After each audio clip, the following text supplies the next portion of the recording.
Dilabelkan sebagai pembunuh senyap, kini ianya semakin membarah dalam kalangan rakyat Malaysia.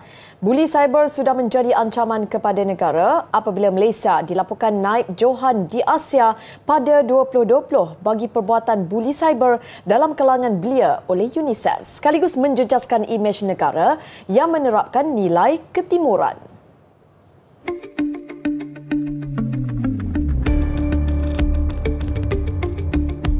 Teknologi terutama dalam penggunaan dunia cyber menjadi medium utama perhubungan antara satu sama lain pada masa kini. Ruangan internet tanpa sepadan digunakan untuk mengenali kehidupan orang lain yang berbeza latar belakang.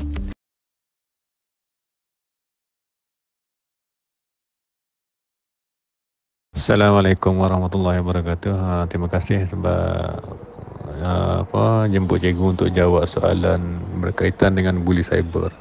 Okey, untuk soalan pertama, pada pendapat cikgu, apa langkah atau cara yang boleh kita ambil selaku guru untuk membantu dalam menangani buli cyber yang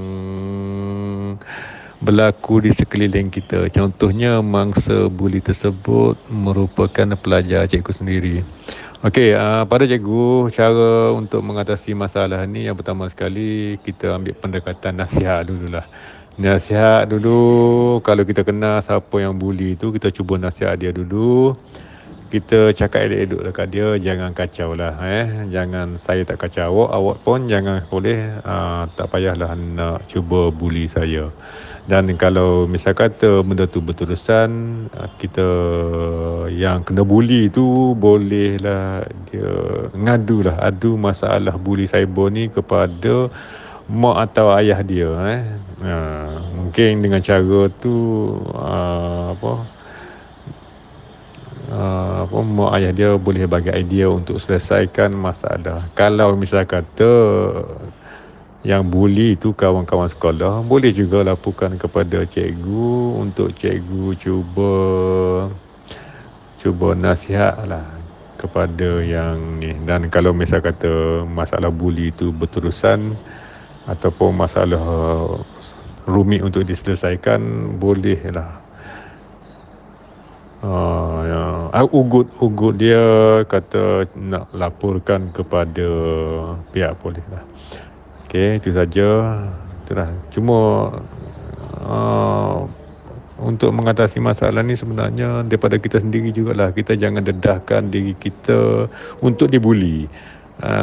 Kita janganlah up status yang bukan-bukan.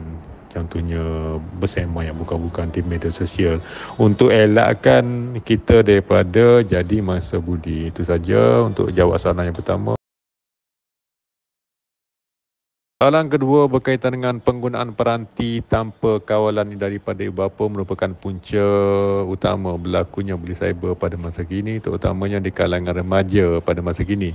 Apa pendapat cikgu tentang pernyataan tersebut? Ya. Pendapat cikgu bersetuju. Penggunaan peranti telefon lah, handphone sekarang ni, budak darjah 1, darjah 2 pun dah ada telefon sendiri dah. Jadi kalau tak ada kawalan, dia akan akses benda-benda yang tak sepatutnya lah. Jadi mak ataupun ayah yang paling utama sekali dalam berperanan, bertanggungjawab untuk kawal penggunaan gadget anak-anak. Jangan dedahkan ataupun bagi anak tu bebas sangatlah. Jadi cikgu ni setakat kat sekolah tu boleh dah. Banyakkannya anak-anak atau murid-murid ni dia banyak bersama dengan media sosial ataupun gadget dekat rumah. Jadi kat sini kakak-kakak ataupun abang-abang ataupun mak ataupun ayah perlu nasihat. Memang kena kawal benda ni. Sebab benda ni sekarang ni kalau tidak dikawal dia akan jadi bahaya. Dia akan jadi addicted. Tak naklah sampai dia ketagih. Tak ada gadget tak boleh. Tak ada gadget tak boleh. Tak ada telefon tak boleh. Asyik nak mengadap telefon pagi, petang, siang, malam. Kalau boleh kawal lah benda ni.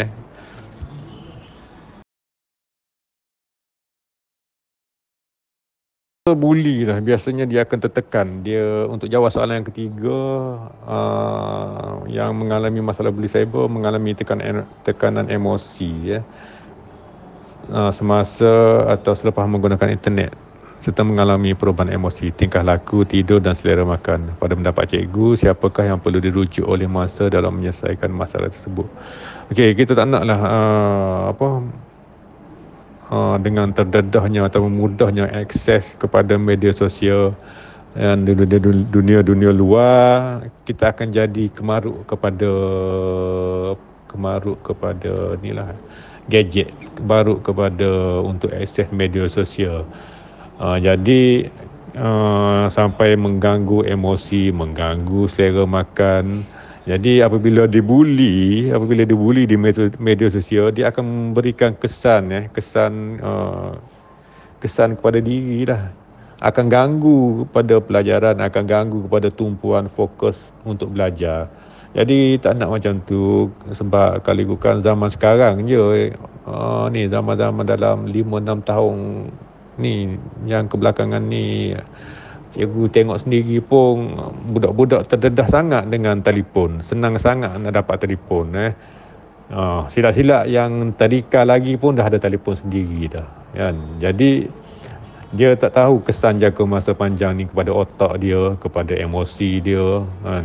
Apatah lagi kalau dia dibuli. Apabila dibuli, dia akan jadi stres, dia akan jadi terganggu dia punya kehidupan.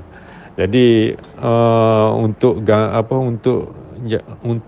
rujuk kepada masalah apabila dibuli ataupun gangguan emosi, pertama sekali rujuk kepada ibu bapa dulu, bercerita elok-elok, bercerita apa masalah yang berlaku, dan yang elakkan daripada bercerita dengan kawan-kawan di luar, sebab kawan-kawan di luar dia akan panjangkan ataupun dia akan hebohkan lagi cerita tu lah. Cerita dulu dekat mak ayah dulu, ambil nasihat mak ayah. Yang kat sini kita kena rapat lah dengan mak ayah, tak boleh nak sorok-sorok. Kita takut apabila benda tu akan jadi rumit, benda tu akan jadi stres, dia akan belajar pun tak nak jadi. Kita tak nak macam tu. Jadi kalau misal kata, kalau kat sekolah kita ada guru kaunseling. Guru kaunseling pun salah seorang yang boleh dirujuk untuk selesaikan masalah. Yang penting kita berani untuk bersuara, kita tak diam pendam seorang-seorang. Jadi yang pertama sekali rujuk kepada ibu bapa, yang kedua rujuk kepada cikgu kaunseling kat sekolah. Dan kat sekolah pun ada pembimbing rakan sebaya. Cuba tanya pendapat pembimbing rakan sebaya pun boleh. Cuma jangan bercerita dengan orang yang salah. Sebab kalau kita bercerita dengan orang yang salah, masalah tu akan jadi berpanjangan. Itu untuk jawab soalan yang ketiga. Kaitan dengan Malaysia, antara negara yang kedua tertinggi di Asia, berkaitan dengan masalah